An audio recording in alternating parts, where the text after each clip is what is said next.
Okay, guys, so this is going to be the look at the teachings, the Sprout Teachings deck, as I've personally deemed it. Now, this is one that I have seen a couple times show up on the DEs. If you get a chance to read my article, I talk about it a little bit and show you another version of Teachings, but this is the one that features Sprout Swarm. Um, Hopefully I don't choke over that too many times in this commentary, but anyways, this version of the deck, it utilizes Sprout Storm as pretty much its biggest creature base.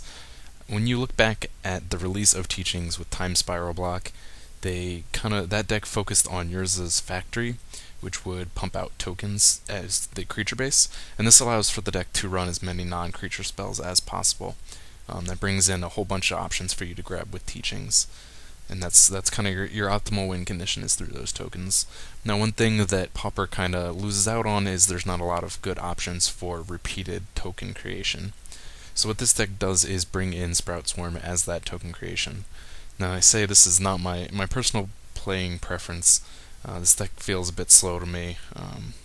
I do like control, but still I like control that can get a little speed under it. This seems way too reactionary for my tastes, but since some of you may like it, and since I am talking about Teachings anyways, we're going to take a look at it here. So you of course have Teachings, and I like the fact that they haven't brought in 4 Teachings. This is kind of a typical deck list that you will see. 3 Teachings I think is fine enough. Your creature base is brought in through 4 Muldrifters. Obviously, you're going to get the card draw, and the wall is going to be good for bouncing, used spells back to your hand. On the off chance that you can't get through a swarm without it getting countered, the wall will give you at least one opportunity to bring it back to your hand and kind of save yourself. Because if you face an opponent who manages to kill your 4 Muldrifters and counter swarm and keep you from replaying it, that's game over. You have no other damage spells, so you really kind of need to make sure that you protect these things. Now, in order to do so, we have an interesting counter package. You clearly have counterspell. It's the best counterspell you can get in Pauper format, as long as you are playing enough blue to meet the casting cost. Now, the other one they bring in is Rewind. This is kind of an interesting one to me because it is such a heavy casting cost, but it is nice because it allows you to untap lands. This is a big benefit because...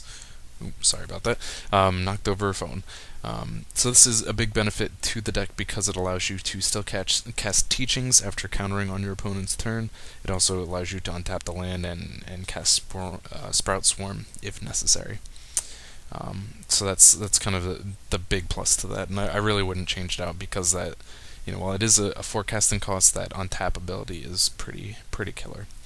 Now, it does run a lot of creature kill. I believe this is necessary. If anyone has checked out my articles or watched any of my other videos, you will see that I talk a lot about how important I think creature kill is in the Pauper format. So this brings in some of the best out of black.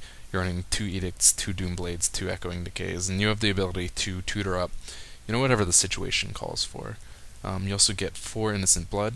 This is maybe an underestimated one. You really have to be in the right situation to get it, but it does allow you to kill a creature for just a single black mana cost. Like I said, you just got to be smart about when to use it. If your opponent is playing aggro, these kind of spells, that and the Edicts will be declined in power because they will have multiple creatures and you can't really target your kills. But you want to, like I said, be smart about it and use it in the right situations, maybe before one comes down, something like that. You can cast an Edict and get it off the board. So let's take a look. You also have mana base. There is only 1 forest, so the idea is to get multiple swarms off. You need to be able to use this convoke ability as well as the buyback. So you start using the Sapperling tokens to pay that green casting costs. And there's a heavy mana base you see here. If you can see this, it says there are 26 lands in the deck, and that is critical. You do need as much land as possible. It's not so bad. You do have 4 Evolving Wilds as well as 2 Terramorphic Expanse. You can run any combination of the above. And having these in deck allows you to kind of thin them out, so you're not drawing them as much, but most importantly it allows you to find this first forest which you need in order to get the swarm going. There's only 1 Aqueduct. This may seem a little weird to some people, but it does kind of combo off the Rewind. If you use that to play the Rewind, you're actually paying 2 mana on a single land, so when you untap 4 lands, and this is one of them, you've actually added 2 mana to your pool. That is kind of a combo thing for the Fissure Pauper deck. We'll use that a lot off the Ravnica lands. But let's take a quick look at the sideboard here. Pretty standard, pretty much what you would expect. It brings in a lot of creature kill. Perhaps if I were going to actually run this in a tournament, I might bring in something like a Shrivel or a Nausea to deal with a whole bunch of 1/1s that you may encounter. Maybe bring in, instead of having this third Edict in the sideboard, I might use an Echoing Decay in place of that. So you get plenty of kill, more targeted kill. If you need it, you can slide that in. This figure is instant speed, so it allows you to have a kill spell for cheap that you can tutor for. As well as Snuff Out. If you watched any of my many videos on the Esper Blink deck for Pauper, I kind of raved about Snuff Out, and I did kind of discover how great it is. It works better in those decks in multiple because it has so much life gain. In this deck, you don't have as much life gain, but having one in there is not so bad. Like I said, it's brought in because it's another additional instant speed kill that you can search out with the Teachings. You also get Spreading Seas. This is good for any matchup using Cloud Posts. Possibly even a Storm matchup, but that's completely discretionary. If you wanted to use that to stop the Mask Lands from giving double mana or something like that. But like I said, use it situation by situation. Another thing for the control matchups, you do get 4 Duress and 3 Negates. These are great. You can pull out counter spells. You can double up on counter spells. You really, like I said, if you run into a deck that has the ability to kill your 4 Muldrifters and keep the Sprout Swarm counterspelled, then you're screwed. You might as well just concede because there is no going back from that. You really need to be able to use your counterspells and the rewinds to protect the swarm, make sure it actually goes off and returns to your hand so you can start generating those creatures. Like I said, you have the wall to bring it back as well, but it's not a sure thing. It's one of in a 60 card deck. You may not find it. So just be aware of that. Keep that in mind, that you want to be able to protect the swarm as best as possible.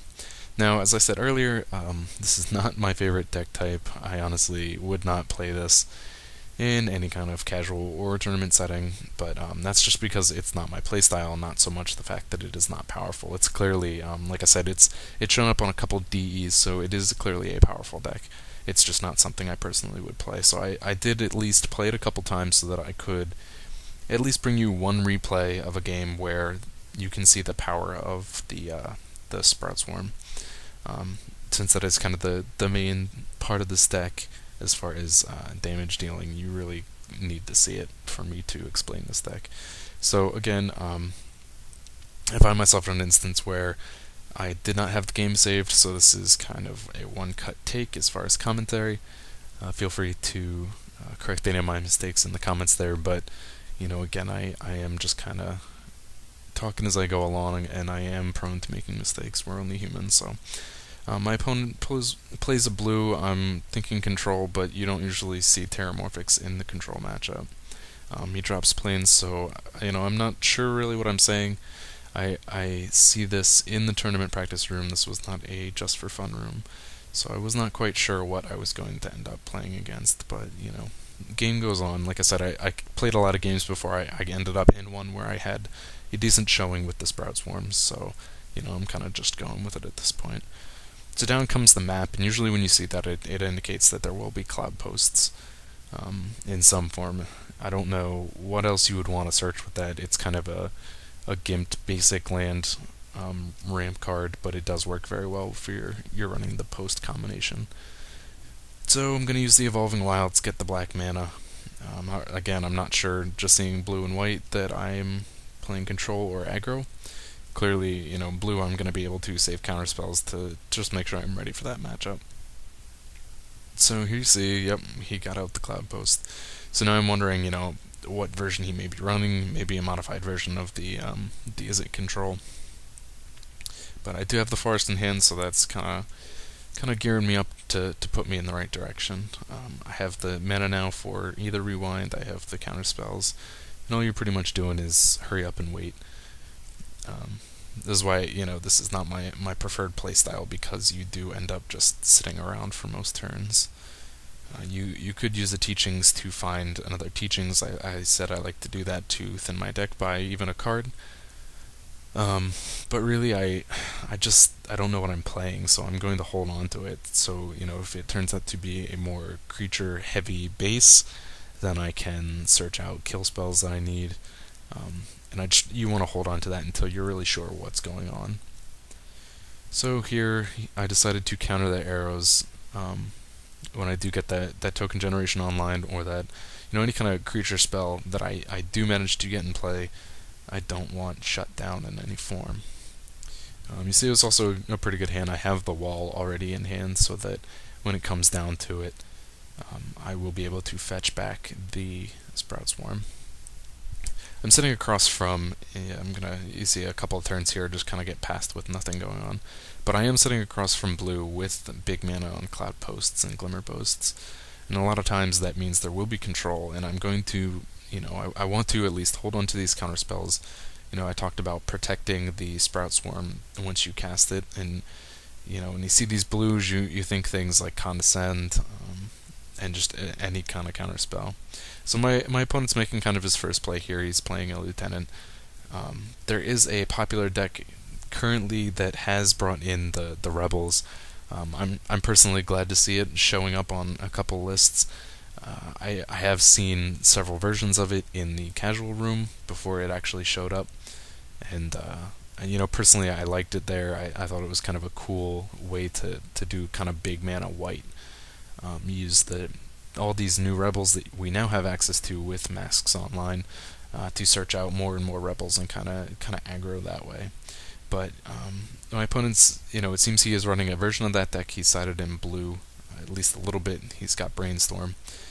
Not a bad idea, because this version, the mono white version, does not have a lot in the way of card ramp. So while you can be searching out creatures with the rebels, it can run dry if you get a lot of creature kill off. So we do use the tutor here. Now that I have an idea what my opponent is playing, I tutor up the Sprout Swarm. I have the mana, I have the protection, counter spells, to keep it going. I have the wall to return it if necessary. And this is going to be a defining moment here. I am going to play the Swarm just to kind of test the water, see if my opponent has the counter spells, and this one does go off. So I know I'm not really concerned with that. Now I will use the Preordain, put the Edict on top, because like I said, I see that I am playing a creature-based deck, and I still have mana open for counterspells as well.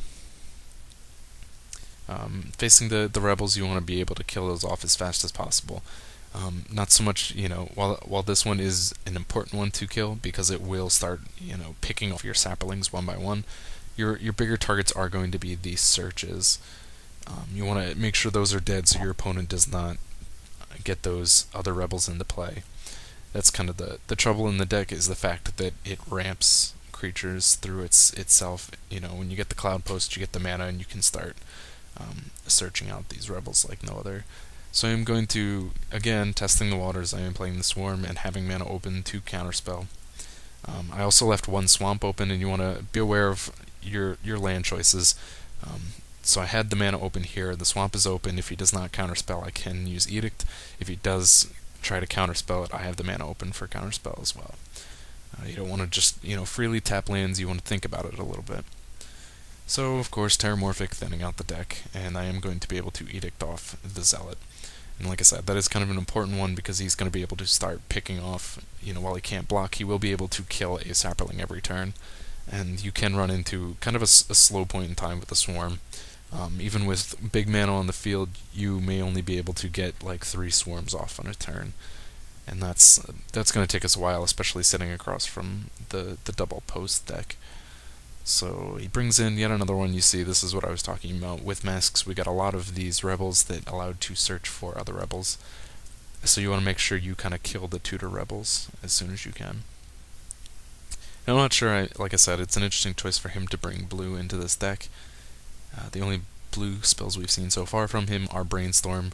I guess he was just trying to get some card draw, though I think if he was going to do so, he could have done something better than Brainstorm. Accumulated Knowledge, maybe, something. I think there were better options for him. So it is my turn. I'm kind of at this point, So let's close that window. Let's take a look at this graveyard. At this point, I'm assuming that he's not going to have any counter spells. I have been able to cast Swarm without a problem. His hand is getting smaller, and like I said, it seems that the only blue spells he's played so far are Brainstorm. So again, I'm going on the assumption that he is not using counter spells, and I'm going to use the wall to get back an Edict, which I can play on this turn, to kill this one. I really want to make sure that he does not have these Rebel Tutors on the table, even if it means skipping a turn of casting the Swarm. Had I had an extra land there, I could have left the Forest untapped and used the Convoke ability to tap the wall and get that token into play, but it just didn't happen. So things are looking good. I'm able to use the wall continuously to Convoke the spell out, make it cost 1 less, and keep the Echoing Decay. Now again, looking at, I mentioned a little bit ago about keeping your mana open. I could have kept a black open there to use for decay at instant speed, but since he has all these and they need to not have Summoning Sickness to fetch out a new one, I think I'm pretty safe to use the Echoing Decays later on. Cast it at sorcery speed as needed. He's not going to really have an opportunity here to get multiple rebels on a turn. So now we have, this is where you can start using the Swarm more than once. The deck only has 1 forest, and that may seem like a bit of a limitation, but you can convoke the Sapperling tokens to create that green mana. So I'm going to be able to tap it to add a green mana, and you see here I could again use that, and all you need in addition to that green mana is 4 of any color. So once you get that first one off, you can start using the other Sapperlings to generate more and more casts per turn. Here we go. My opponent here, just slow that down a second, did cast yet another Brainstorm, put this Rebel into play, and attempted to cast the Riftwatcher, but I used one of my counter spells in order to keep that off the table.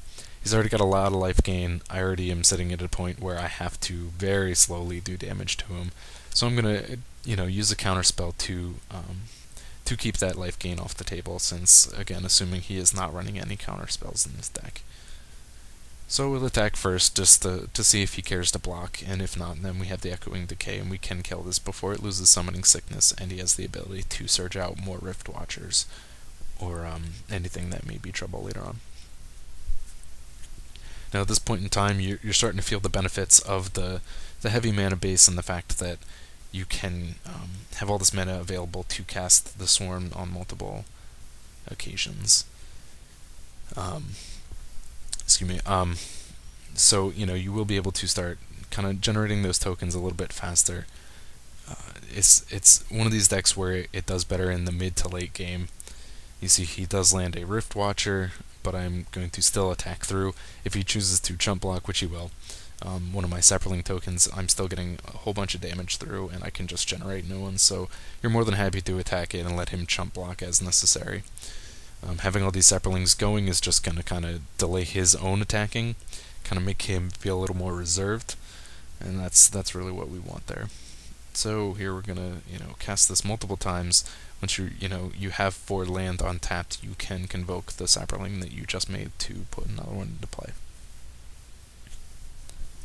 So here we go. He drew into another Rift Watcher, going up more life, and that's a little disappointing, but since he does not have the counter spells, I feel more comfortable making a whole bunch of tokens per turn, not really worrying about rewind.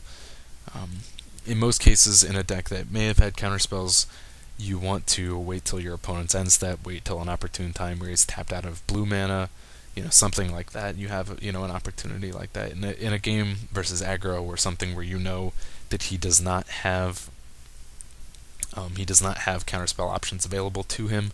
Then you can kind of cast the Swarm freely. So we're going to swing with all these guys. He's going to be able to jump block with 2 of them, but I'm still going to be able to create new Swarms. Now what you see here is I did come to a decision. When I'm attacking with all these, he chooses to block, and afterwards I'm going to use the Teachings from my graveyard to search out the second Echoing Decay from my deck. And let's just shoot that for a minute. So that will not only reduce his power to 0, keeping my Sapperlings alive, but it will reduce his toughness to 1, and using my Sapperlings to kill those 2 Rift Watchers. He's going to go up 4 life, but I cleared the board for it later on, and that's an important thing to do. and my opponent concedes. He's at 14 life. He realizes, I think, that the tokens are just going to keep going and getting out of hand. But I did just want to show you guys one example of a use of this deck and how the Sprout Swarm comes into play. And I'm going to stress it again just because this is kind of the only big important part of this deck is protect the Swarm. Because if you do not use your counter spells to protect Sprout Swarm, and it does go to grave and you do not have an opportunity to get it back with the wall, then you're forced to concede. So that's partly why I don't like this deck, but it is still the number one thing you should keep in mind on this. So there you go, there you have it. That is the Sprout Teachings deck. Check out my article when it shows up on Pure, which will have a whole bunch of blue-black control decks for you. And I think I am going to put these all into a playlist as well when I am completed, just so you guys have the option of seeing these. And again, these are going to change sometime soon now that we are finally getting information about the new set. So use these while you can and enjoy yourselves.